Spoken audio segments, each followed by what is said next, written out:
Rework చేసి కొత్తని పెట్టుకునేటువంటి rule కూడా ఉంది. మనం లేదు అంటానికి లేదు.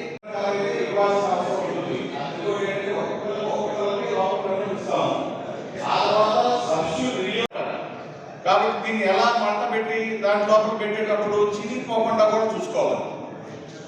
ఇది ప్రాక్టికల్గా మనం ఒకటి చూపిస్తాము, ఒకసారి చూడండి. మేము చేసాము. దాంతోపాటు మీరు కూడా ఇక్కడికి వచ్చిన తర్వాత ప్రతి ఒక్కరు కూడా పేపర్ సీల్ వేసేది, లోపల పేపర్ సీల్ వేసే విధానం అది కూడా మీకు తెలియజేస్తాం, చూపిస్తాం. డెమాన్స్ట్రేషన్ ఉంటుంది. డౌట్ ఏదైనా ఉంటే మాత్రం క్లారిటీ తీసుకోండి. ఎవరు కూడా డౌట్స్ తోటి మాత్రం బయటకు వెళ్ళాలి. అలా గ్రాడ్యుయేట్ శాసన మండలికి జరిగేటువంటి ఎన్నికల్లో బ్యాలెట్ బాక్సుల ద్వారా పోలింగ్ జరుగుద్ది. ఈ బ్యాలెట్ బాక్సుల్ని ఎలా మనం సెట్ చేసుకోవాలి అనేటువంటి దాని మీద మీకు పూర్తిగా అవగాహన కల్పించేటువంటి ఉద్దేశంతో ఈ వీడియో చేయటం జరిగింది. దీంట్లో మొదటగా మనము మీకు బ్యాలెట్ బాక్స్ ఇచ్చేటప్పుడు ఈ పొజిషన్లో ఉంటుంది. మీరు బాక్స్ తీసుకున్న తర్వాత పోలింగ్ స్టేషన్లో దీన్ని ఇలా అనాలి. ఫస్ట్ అన్న తర్వాత మీకు ఇక్కడ ఒక హోల్ కనిపిస్తుంది. ఈ హోల్లో గుండా మీ ఎడమ చేతి మిడిల్ ఫింగర్ లోపలికి పెనాలి, విండో అనాలి. అన్న తర్వాత ఇక్కడ లోపల ఒక బటన్ లాంటిది ఉంటుంది, నాబు, దాన్ని పట్టుకొని లాగాలి. లాగిన తర్వాత దీన్ని తిప్పాలి. తిప్పినప్పుడు మొదట ఇలా తిప్పుతాం, ఇలా తిప్పినప్పుడు రాదు. మరలా ఇంకోసారి తిప్పి ఇక్కడ హోల్ కనిపిస్తుంది. ఈ హోల్ మళ్ళీ 45 డిగ్రీస్లో ఇలా తిప్పాలి. ఇక్కడ కొంచెం కనిపిస్తూ ఉంటుంది. ఈ విధంగా తిప్పినప్పుడు బాక్స్ ఓపెన్ అయింది. ఇది బాక్స్ ఓపెన్ అయింది. మీరు ఇక్కడ మనం ఒకసారి చూడండి, ఏలు పెట్టి దీన్ని మనం లాగిందనమాట. ఇలా లాగాం. ఇలా లాగినప్పుడు బాక్స్ ఓపెన్ అయింది. తర్వాత మనము పోలింగ్ ఏజెంట్లకి బాక్సులు మొత్తాన్ని కూడా లోపల ఏమీ లేదు, ఖాళీగా ఉంది అని మనం పోలింగ్ ఏజెంట్లకు చూపించాలి.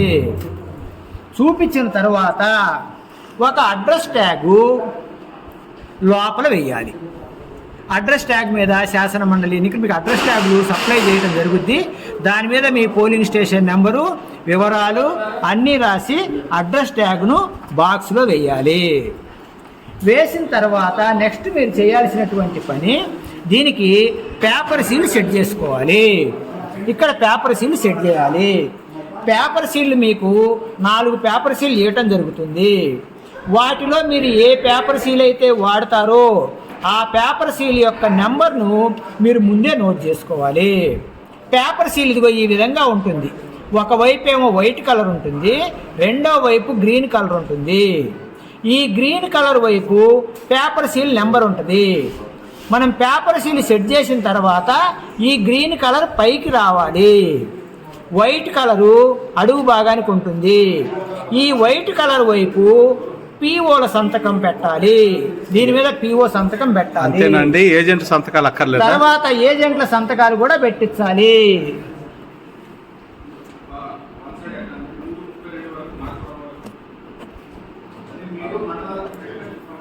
ఈ విధంగా పిఓ ఏజెంట్లు సంతకాలు పెట్టుంటారు.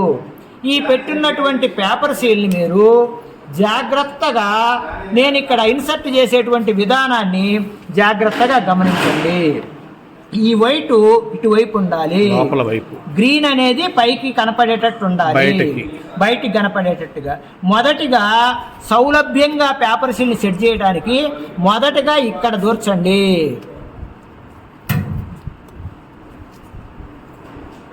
చూడండి అందరూ, ఇలా వచ్చేసింది. ఆ తరువాత మీకు తేలిగ్గా ఉండటం కోసం ఇదిగో దీన్ని ఇలా జరపండి. అలానే ఇటువైపు పీసును ఈ వైపుకు జరపండి. ఇలా నీట్గా వచ్చేసింది. ఆ తర్వాత ఇటు ఎక్కువగా ఉన్నటువంటిది ఇటువైపుకు సెట్ చేయండి. ఇటు ఎక్కువగా ఉన్నటువంటిది ఇటువైపుకు సెట్ చేయండి. ఒక్కసారి బయట చూపిస్తా. అయిపోయింది కదా. ఇప్పుడు మీకు పై వైపు చూడండి, గ్రీన్ వైపు పైకి వచ్చింది. ఇది గ్రీన్ వైపు పైకి వచ్చింది. ఇక్కడ మనము పోలింగ్ స్టేషన్కు సంబంధించినటువంటి డిస్టింగ్విష్ మార్క్ ముద్ర ఇక్కడ వేయాలి. ఫర్ ఎగ్జాంపుల్ 4 పోలింగ్ స్టేషన్ అనుకోండి, ఇక్కడ 304 అంటే మనకిచ్చినటువంటి రబ్బర్ స్టాంపును ఇక్కడ వేయాలి. మనకిచ్చిన రబ్బర్ స్టాంపు ముద్రను ఇక్కడ వేయాలి, డ్యామేజ్ లేకుండా. తర్వాత ఆ రబ్బర్ స్టాంప్ వేసే ముందు దానికి స్టిఫ్నెస్ రావడం కోసం దీనికి ఇక్కడ ఒక అట్ట ముక్కను సెట్ చేయాలి. మీకు ఇచ్చినటువంటి కార్డుబోర్డు పీస్ను ఈ విధంగా సెట్ చేసుకోవాలి. ఈ కార్డుబోర్డు పీస్ని ఈ విధంగా సెట్ చేసుకున్న తరువాత మనము ఇక్కడ డిస్టింగ్విష్ మార్క్ ముద్ర వేయాలి. దీంతో పేపర్ సీల్ వేయటం అయిపోయింది. పేపర్ సీల్ సెట్ చేసే ముందు ఆ నెంబర్ని మీరు పేపర్ సీల్ అకౌంట్ పేపర్ మీద ముందే రాసి పెట్టుకోవాలి. రాసి పెట్టుకోకపోతే పేపర్ సీల్ అకౌంట్ రాసేటప్పుడు ఈ నెంబర్ కోసం మరలా దీన్ని చించడానికి వీలు పడదు. ఈ విధంగా ఇది సెట్ చేసిన తర్వాత ముందుగా మనం దీంట్లో ఒక అడ్రస్ ట్యాగ్ వేసాము. లోపల చూడండి, అడ్రస్ ట్యాగ్ లోపల ఒకటి పడేసాము. ఇక్కడ పేపర్ సీల్ సెట్ చేసాము. పేపర్ సీల్కు గట్టితనం రావటం కోసము ఒక కార్డ్బోర్డ్ పీస్ కూడా పెట్టాం. ఇప్పుడు ఈ బాక్స్ను ఇలా వేస్తాం. ఇలా వేసిన తర్వాత దీన్ని వర్కింగ్ పొజిషన్లో పొరపాటున క్లోజింగ్ పొజిషన్లోకి తిప్పామంటే మళ్ళీ పేపర్ సీల్ చించాల్సి వస్తుంది. అందుకు కాబట్టి వర్కింగ్ పొజిషన్లోనే పెట్టాలి. అనగా ఇది వర్కింగ్ పొజిషను. దీంట్లో గుండా మనము ఓట్లను లోపల వేయటానికి అవకాశం ఉండేటువంటి రంధ్రంలాగా ఉంది. దీంట్లో గుండా ఓట్లు లోపలికి వేస్తాము. ఈ వర్కింగ్ పొజిషన్లో తిప్పాలి. ఇప్పుడు బాక్స్ క్లోజ్ అయిపోయింది. ఇదిగో చూడండి, బాక్స్ క్లోజ్ అయిపోయింది. ఇప్పుడు మనం దీనికి ఇచ్చేయాలి. ఇప్పుడు మనం ఒక మనకిచ్చినటువంటి ఒక వైర్ సహాయంతో దీన్ని ఈ విధంగా కట్టాలి. దానికి అడ్రస్ ట్యాగ్ కూడా జత చేయాలి. దీనికి అడ్రస్ ట్యాగ్ జత చేయాలి. ఈ అడ్రస్ ట్యాగ్ రాసాము చూడండి, ఈ అడ్రస్ ట్యాగ్ను జత చేయాలి.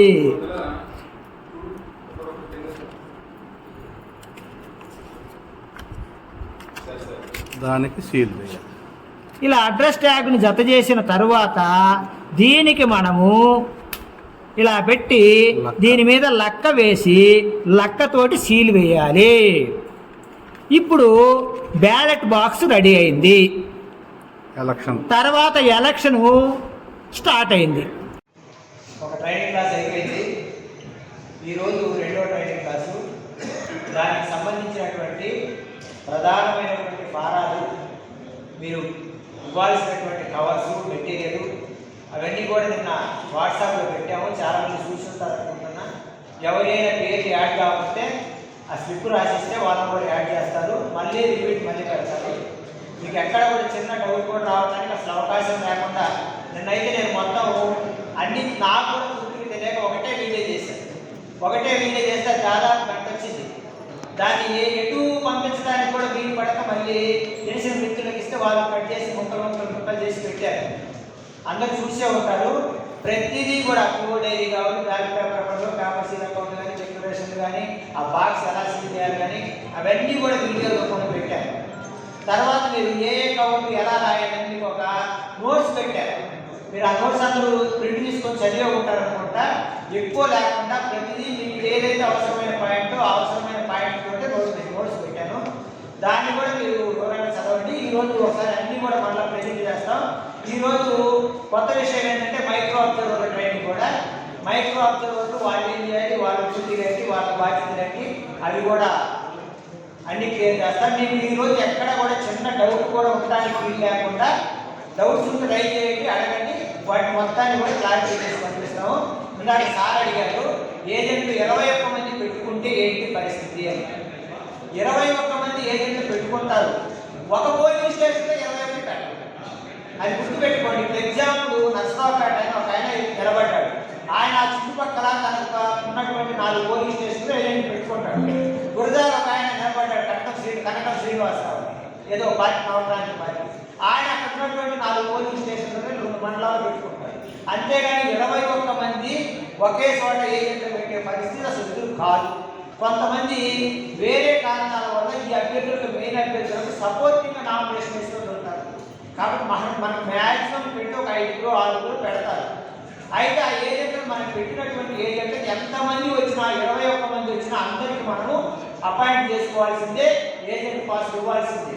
తర్వాత వాళ్ళు కూర్చోబెట్టేటప్పుడు కూడా మనకి బ్యాలెట్ పేపర్ ఆకులు ఏదైతే ఉందో అదే ఆకుల్లో వరుసగా కూర్చోబెట్టండి. నోరులోని ముందు కూర్చోబెట్టి, నోరులోని వెనక కూర్చోబెట్టి, ఇట్లా అది మనకు అవసరం లేదు. బ్యాలెట్ పేపర్ ఆకులు ఏదైతే ఉందో అదే ఆకుల్లో మనం కూర్చోబెట్టండి ఫస్ట్. తర్వాత రెండోది, మనకు లోపల ఎప్పుడు కూడా ఒక ఏజెంటే ఉండాలి. ఎక్కడైనా ఒక చోట అభ్యర్థి ఒక ఏరియాకు చెందినటువంటి అభ్యర్థి పోలింగ్ స్టేషన్ నేనే ఏజెంట్ కూర్చుంటాను అన్నదనుకోండి, మీ అభ్యర్థితో సరిపోదు. మళ్ళీ ఆ ప్రత్యేకంగా ఏజెంట్ అవసరం. అభ్యర్థి కానీ, ఎలక్షన్ ఏజెంట్ కానీ, అక్కడ పోలింగ్ ఏజెంట్ కానీ ఎవరైనా ఒకరే ఉండాలి. అది ఖచ్చితంగా ఫాలో అవ్వాలి, ఒకరే ఉండాలి. తర్వాత మనకు ఉన్నటువంటి రూల్ పొజిషన్ పుస్తకం తీస్తే వాళ్ళు రూల్స్ తెలుసుకొని కరెక్ట్గా అడిగితే ఒక్కొక్క అభ్యర్థికి 3 ఏజెంట్లు మనం అపాయింట్ చేయాలి. కానీ మనం ఫస్ట్ నుంచి కూడా 2 ఏజెంట్లతోటి ఆనవాయితీ నడిచిపోతా ఉంది. ఒకరేమో లోపల ఉండే ఏజెంట్, ఒక రివ్యూర్, ఒక ఆనవాయితీ నడిచిపోతా ఉంది. 3 అనే విషయం వాళ్ళకు కూడా తెలియకపోవచ్చు, కానీ 2ని అపాయింట్ చేయండి. 3ని ఎవరు అడగరు. అడిగితే ఒకవేళ వాళ్ళు రూల్ పొజిషన్ తెలుసుకొని అడిగితే 3 తీసుకొని వచ్చినా కూడా మనం చేయాల్సిందే. మనకు ఉన్నటువంటి 7వ పాయింట్ నెంబర్ ఆఫ్ పేపర్స్ ఉపయోగించినటువంటి మనం తెలుసుకొని ఉండాలి. సందర్భం ఎప్పుడో వస్తాయి, ప్రతిసారి రావాలంటే ఏజెంట్ల విషయంలో రిమూవ్ చేసుకుంటే పోల్ చాలా మంది పీఓలు ఏపీఓలుగా చేస్తుంటారు. నేను గతంలో చేశానండి అయ్యి అనుకుంటారు. కానీ మనకి తెలియాల్సింది ఏంటంటే ఇప్పుడు అంత స్కూల్ ఫీడ్ లాగా ఆ మాస్టర్ ట్రైనర్స్ మన ముగ్గురు వాళ్ళు కష్టపడి మీకు స్లైడింగ్ తయారు చేసేసి మీ అందరం కూడా ఒక గ్రూప్ తయారు చేసి ఆ గ్రూప్లోనే లిటరేచర్ పెట్టడం జరిగింది. గతంలో గ్రంథాలు ఇచ్చేవాళ్ళు ఒక పుస్తకం, ప్రిసైడింగ్ ఆఫీసర్ దాని మీద కొంతమంది అయితే తెలుగుగా కనీసం నా పుస్తకం వేరే వాళ్ళకి పోకూడదని పైన పేరు పీఓ నెంబర్ అని రాసుకునేవాళ్ళు. కొంతమంది అయితే దాన్ని చూడరు, ఇది ఎందుకు వచ్చిన గొడవ, అక్కడ ఎవరో ఓపీఓలో ఎవరో ఒకటి చెప్తారు, అర్థం కాకపోతే మనం నచ్చినట్టు చేయొచ్చు. స్టాట్యుటరీ, నాన్ స్టాట్యుటరీ ఈ గోలంటే ఎందుకు మొత్తం కలిపి అక్కడ తీసుకొని రిసెప్షన్ సెంటర్లో వాళ్ళ మొఖాన్ని పడేస్తే వాళ్ళే సపరేట్ చేస్తుంటారు. మళ్ళీ వెళ్ళేదానికి 11 గంటలకు 12 గంటలకు మళ్ళీ బస్సు పెట్టలేదని 6 మీద గొడవ. ఇలాంటివన్నీ వద్దు. ఎందుకంటే 4 o'clockకే పోలింగ్ అయిపోతుంది. 4 o'clock ఇది అవ్వాలంటే ఓటర్స్ క్యూలో ఉంటే 4 క్లోజ్ అయినా లేదు కదా, ఈజ్ ఎట్ రైట్.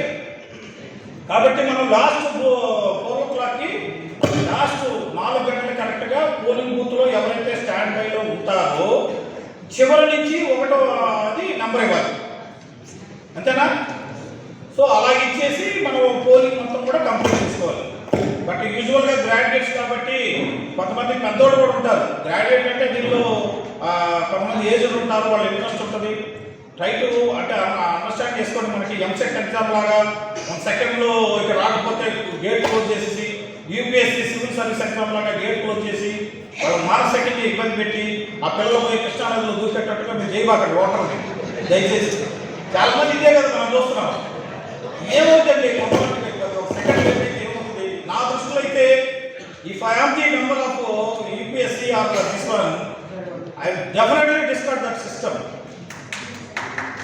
ఎందుకంటే అరే భారతదేశంలో ఎన్నో రకాలుగా మనం చాలా లేట్ అవుతున్నాం.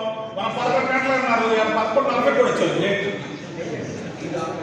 ఏం నేర్చుకుంటారు మీరు? దయచేసి పోలింగ్ నాకు డౌట్ ఏంటంటే తీరిగ్గా జరుగుతూ ఉంటుంది, ముందోడు పోయి జరుపుకుంటూ ఉంటారు. ఇది పెళ్లి బంతి కాదు. దయచేసి అందరూ కూడా గుర్తుపెట్టుకోండి, డిస్ట్రిబ్యూషన్కి ఎంత ప్రాంప్ట్గా రావాలో పోలింగ్ కూడా అంత సిస్టమేటిక్గా డిసిప్లైన్డ్గా procedures to be followed, to not to be followed, dos and don'ts you must learn thoroughly. మీకు లిటరేచర్ అంతా కూడా ఇచ్చారు కాబట్టి అది చూసుకొని చేయండి. అంతేగాని మీరు స్టాట్యుటరీ, నాన్ స్టాట్యుటరీ క్లబ్ చేయడం, ఏది చేయకూడదు చేసేయడం, ఏది చేయకూడదు. సో మీకు డిస్ట్రిబ్యూషన్ పాయింట్ తెలుసు కదా, SSN college repeating SSN college Palnadu రోడ్లో ఉంది. అక్కడ డిస్ట్రిబ్యూషన్ పాయింట్ ఉంది, రిసెప్షన్ పాయింట్ కూడా అక్కడే ఉంది. So again I'm telling certain things. మనకి 18 సెక్టర్స్ ఉన్నాయి. All sector officers also appointed, they were also trained, they attended I think 3 క్లాసులు వాళ్ళు ఈ రోజుతో సహా అటెండ్ అయినట్టు. సో కాబట్టి వాళ్ళకు కూడా తెలుసు, వాళ్ళ దగ్గర కూడా కొంత స్టాండర్డ్గా మేము పెడతాము. ఇది బ్యాలెట్ బాక్స్ సిస్టంలో బ్యాలెట్ ఉపయోగించి మాన్యువల్ బ్యాలెట్ తోటి జరుగుతుంది. 25 మంది కంటెస్టింగ్ క్యాండిడేట్స్ ఉన్నారు. పెద్ద బ్యాలెట్ వస్తుంది. దీన్ని ఎలా పోటీ చేసి దాంట్లో వేయాలో కూడా మీకు కొంచెం చూసుకోవాల్సిన అవసరం ఉంది. అంటే ఇంప్రెషన్ పడ్డ తర్వాత ఆ ఇంప్రెషన్ ఎలా